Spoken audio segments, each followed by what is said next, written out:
இவனிடத்தில் நீங்கள் கண்ட குற்றம் என்ன? இவன் குற்றவாளியாய் இராதிருந்தால் நாங்கள் இவனை கையெழுத்திருக்க மாட்டோம். இவன் நம் மக்கள் சீரழிய காரணமாக இருந்திருக்கிறான். இவன் யூதரின் அரசன் என்று சொல்லிக் கொள்கிறான். நீ யூதரின் அரசனா? நீர்தான் சொல்லுகிறீர். இவனிடத்தில் நான் சாவுக்கு ஏதுவான குற்றம் ஒன்றும் காணவில்லையே. எனவே இவனை கண்டித்து விடுதலை செய்கிறேன்.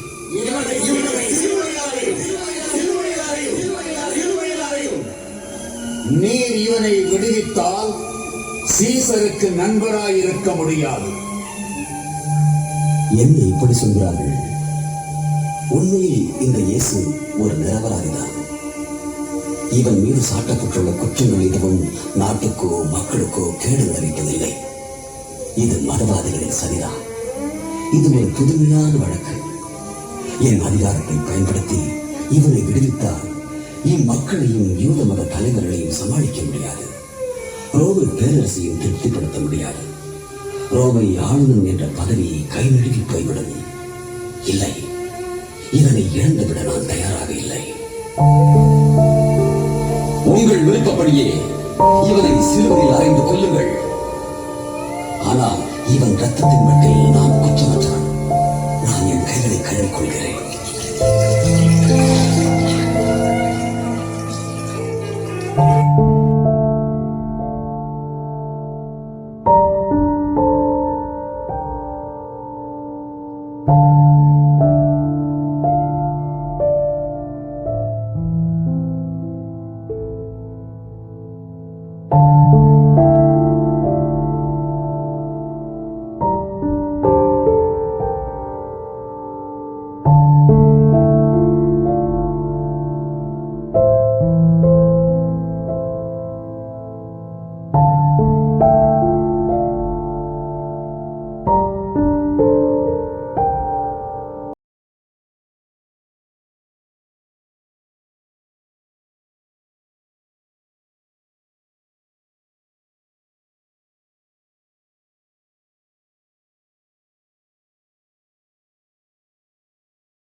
ஜெபம்.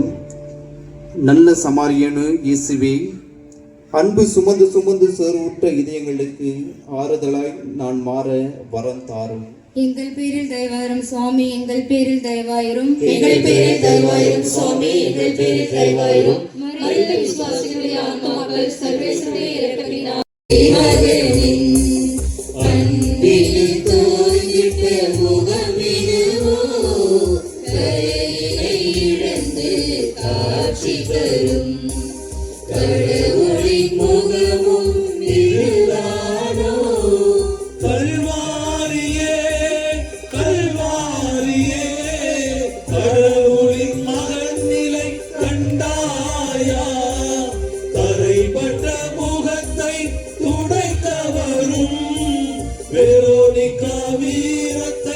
கண்டாயா வெரோனிகா வீரத்தை கண்டாயா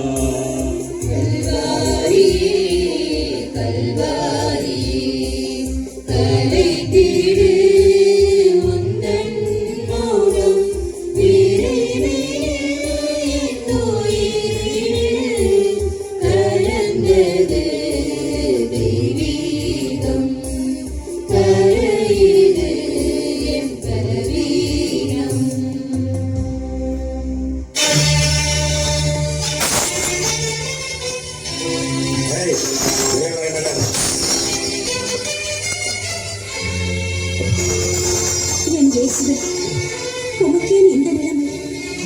இப்படி உம்மை கொடூரமாய் சிதைத்து விட்டிருக்கிறார்களே. வியர்வையும் ரத்தமும் சேர்ந்து வழிகின்றது. யார் இவள்? ஒரு யூத பெண்ணுக்கு எவ்வளவு தைரியம்! இந்த கூட்டத்துடன் இயேசுவின் முகத்தை திறக்க முன்னிருக்கிறாள். 3 வருடமாய் இவரோடு சுற்றி கொண்டிருந்த சீடர்கள் எல்லோரும் உயிருக்கு பயந்து ஓடிவிட்ட போது கூட இந்த பெண்ணுக்கு மட்டும் என்ன துணிச்சல்! 6ஆம் நிலை. அன்பு நெஞ்சுரமிக்கது. வெரோனிகா முகத்தை துடைக்கிறார். திவ்ய இயேசுவே, உம்மை ஆராதித்து வணங்கி உமக்கு நன்றியறிந்த ஸ்தோத்திரம் 18. அன்பை கொண்டு நெஞ்சுரமிக்கது இவ்வுலகில் ஏதும் இல்லை. அன்பால் மட்டும்தான் தன்னந்தனியா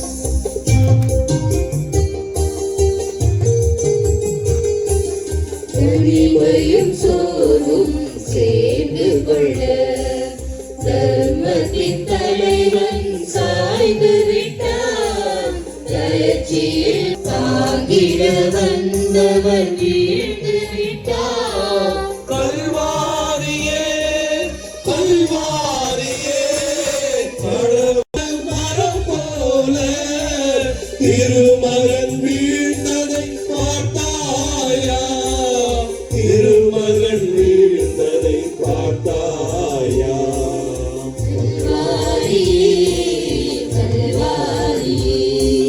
கலைத்திடு உந்தன் மௌனம் விரைவில் என் உயிரினில் கலந்தது தெய்வீகம். கரையுது என் பலவீனம்.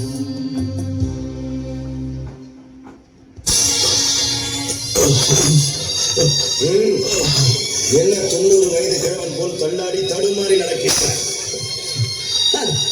என்ன வீரமாய் போதித்தார்! உனது வீரமெல்லாம் எங்கிறது? நட சீக்கிரம், நேரமாகிறது. எடடே, யூதர்களின் அரசன் என சொல்லிக் கொண்டார். இப்போது பார், யூதர்களின் அரசன் மண்ணை கவிவிட்டான்.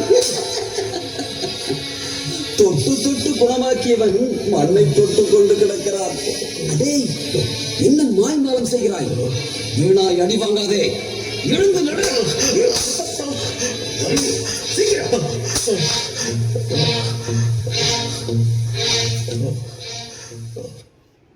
7ஆம் நிலை. அன்பு நம்பிக்கை தரும். இயேசு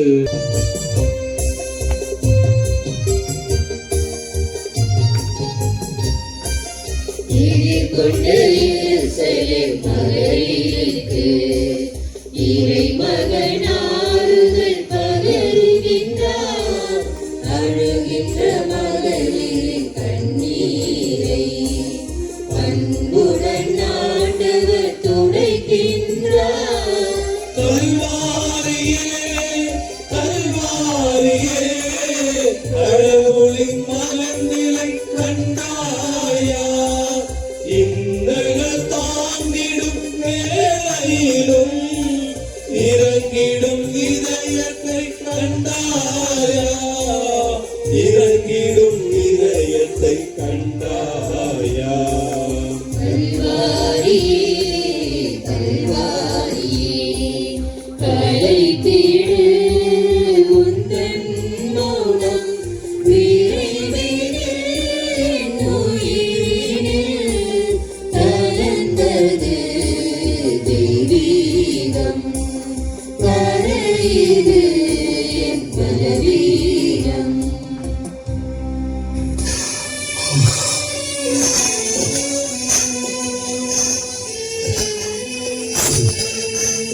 ஐயோ இயேசுவே,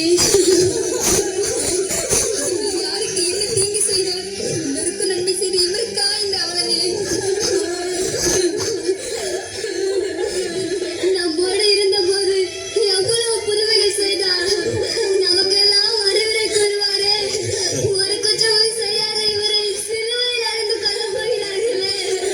இது என்ன கொடுமை? இந்த கடவுளுக்கு கண்ணே இல்லையா? நல்லவர்களை இப்படி அநியாயமாய் வேதனைக்கு உள்ளாக்குகிறாரே.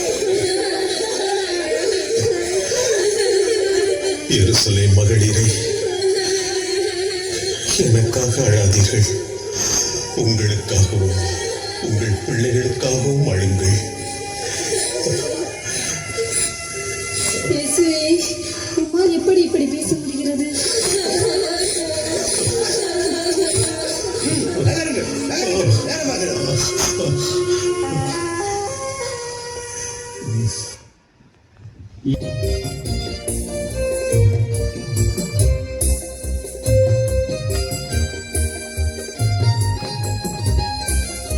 உலகமெல்லாம் குன்றிய வேளையிலே பயணத்தின் முடிவோ வருகின்றது. உடலில் சோர்வுகள் ஓங்கிடவே ஒடுங்கிய வீழினா கரையிலே.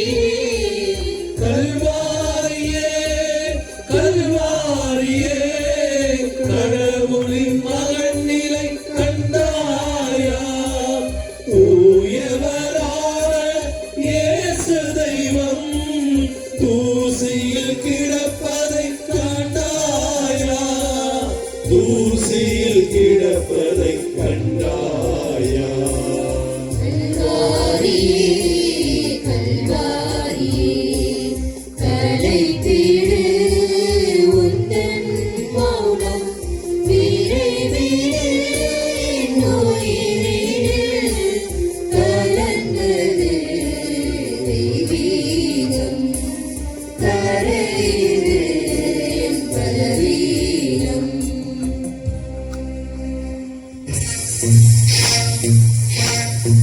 மணமகன் பாடுகள் பட வேண்டியிருக்கிறது.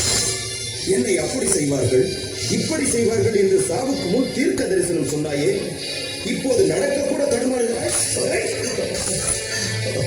நாளை ஓய்வு நாள், ஆயத்தம் செய்ய வேண்டும். இவன் இப்படி நடந்தால் நாம் கொல்கத்தா போய் சேர முடியாது. நம்மை மிகவும் தொந்தரவு செய்கிறான். இருக்கின்ற நிலைமையை பார்த்தால் இங்கேயே இறந்து விடுவான் போல இருக்கிறது. தூக்கி நிறுத்துவனை.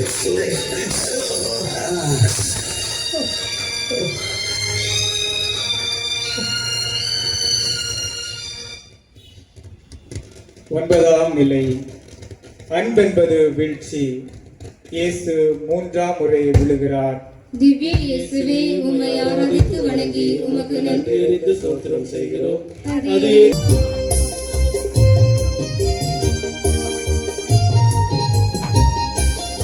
ஆடைகள் களையப்படுகின்றன.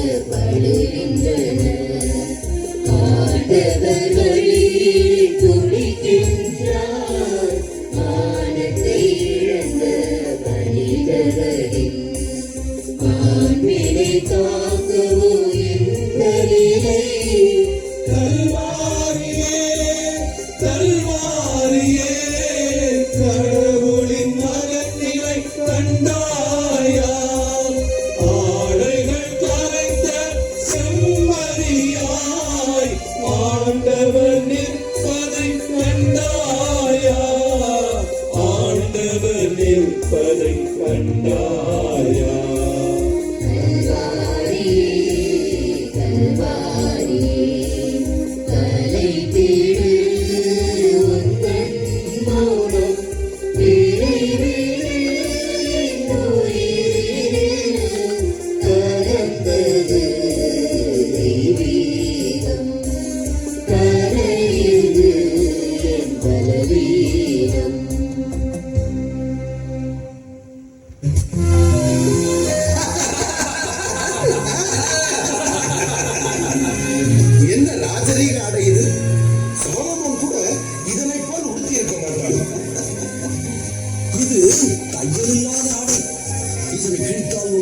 உதவாது.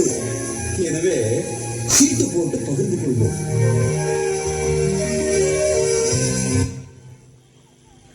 பத்தாம் நிலை. அவர் பொருட்டு நான் அனைத்தையும் இழந்து விட்டேன். கிறிஸ்துவை ஆதாயமாக்கிக் கொள்ளவும் அவரோடு ஒன்றித்திருக்கவும் எல்லாவற்றையும் குப்பை என கருதுகிறேன். பிலிப்பியர் 3:8. மிருகங்கள் ஆடை அணிவதில்லை. மனிதனாய் இருப்பதற்கு ஆடைதான் அடையாளம். மனித நிலையில் மயக்கம் ஏற்படும் போது ஒருவன் ஆடையை கிழித்துக் கொள்ளுகிறான். ஆடை ஒருவனது மாண்பினையும் அழகின் கலாச்சாரத்தின் அடையாளமாகவும் இருக்கிறது. தனக்கு பிடித்த புத்தாடை அணிந்த சிறுமி அதை எல்லோரிடமும்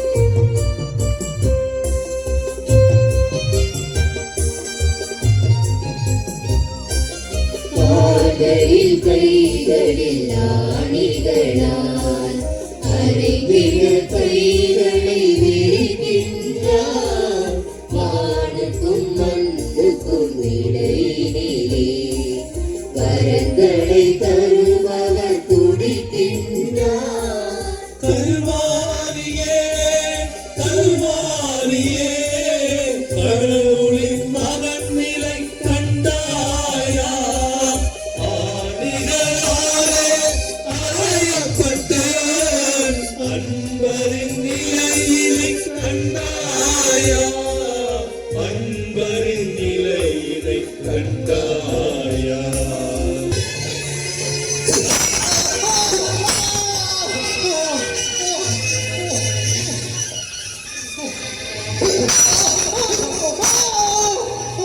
இவன் உடலில் ஒன்றுமே இல்லை.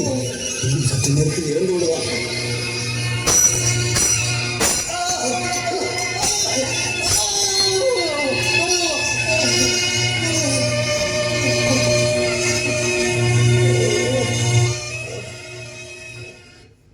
பதினொன்றாம் நிலை.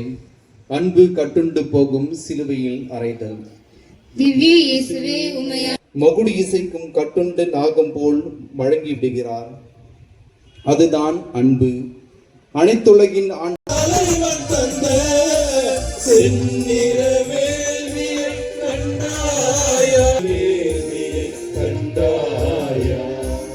கல்வாரியே கல்வாரியே கலை திரு உந்தன் மௌனம் நிறைவேறு தெய்வீகம் கரையுது என் கலவீகம். இவன் மற்றவர்களை எல்லாம் காப்பாற்றினாலே இவன் கடவுளின் மகனும் மெசியாவும் என்றால் தன்னையே காப்பாற்றிக் கொள்ளட்டும். நீ யூதரின் அரசனானால் கீழே இறங்கி வா பார்க்கலாம். தந்தையே, இவர்கள் தாங்கள் செய்வது இன்னதென்று அறியாமல் செய்கிறார்கள். இவர்களை மன்னியும்.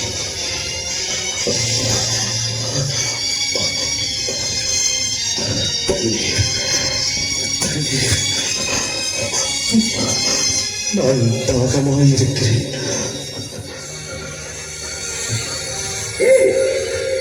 அந்த காடியை பஞ்சில் துவைத்து கொடுப்போம்.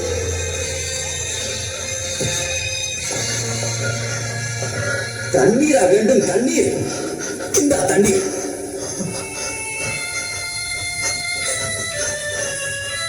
அம்மா, அம்மா, இதோ இதோ உன் மகன். அருள்மா, இதோ உன் தாய். தந்தையே, என் ஆவியை உன் கையில் ஒப்படைக்கிறேன்.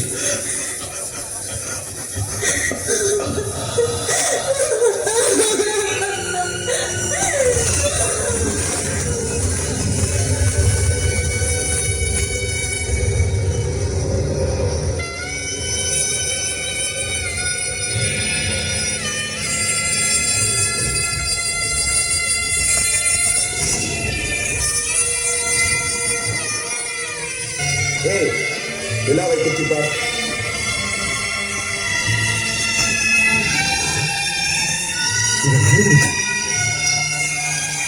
உண்மையிலேயே இவர் நீதிமான் தான்.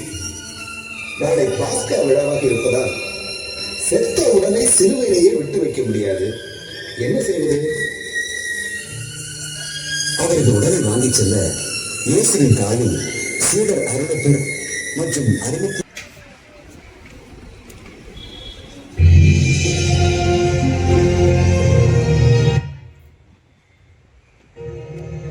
சிலுவையில் தொங்கும் என் இயேசுவை பார், என் இயேசுவை பார், கல்வாரி சிகரமதில்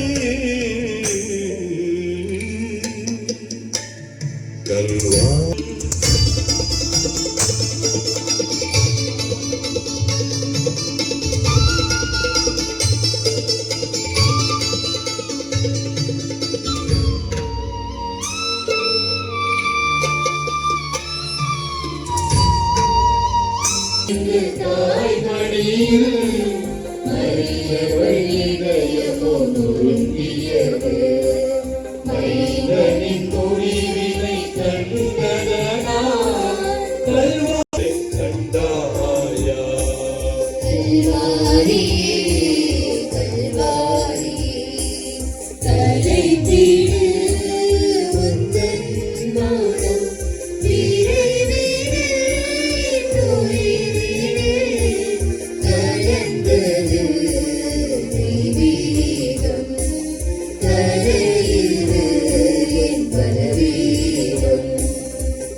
ஆனாலும் மகனே, உன்னை இழப்பதுதான் கடவுளின் விருப்பம் என்றால் அது நிறைவேறட்டும். உனது இந்த கொடூர சாவை பார்த்தாவது மனித குலம் திருந்தும் என்றால், இந்த மனிதர்கள் மனம் மாறுவார்கள் என்றால், உன்னை இழப்பதில் எனக்கு மகிழ்ச்சியே.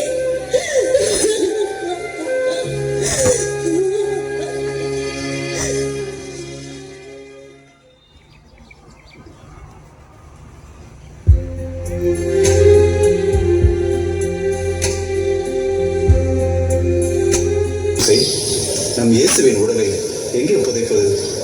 என் தோட்டத்தில் இதுவரை யாரையும் புதைக்காத புது கல்லறை ஒன்று உள்ளது. அதில் புதைப்போம். நான் ஒரு பரிசேயன். என் பெயர் நிக்கோதேமு, இயேசுவின் நண்பன். அவர் இறந்த செய்தி கேட்டு வெள்ளை போளமும் சந்தனத்தூளும் 30 ராத்தல் கொண்டு வந்துள்ளேன். இவற்றை அவரது உடலோடு போட்டு புதைப்போம்.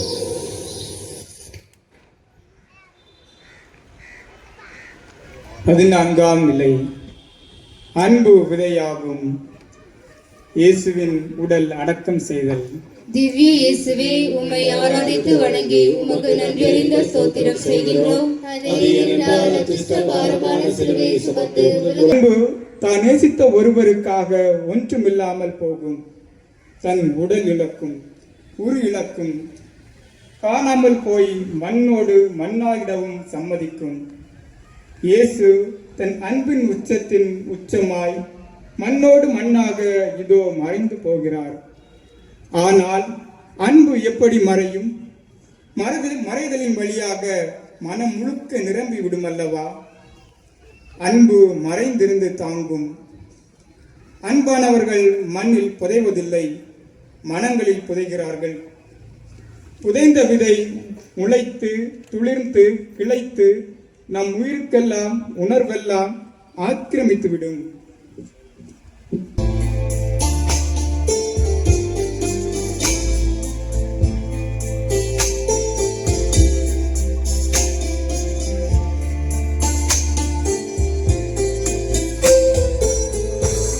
நடந்து வந்த பாதையிலே கர்த்தரின் காலடிகள், நடந்து வந்த பாதையிலே காதலின் காவியங்கள் தலையிலே உள்ள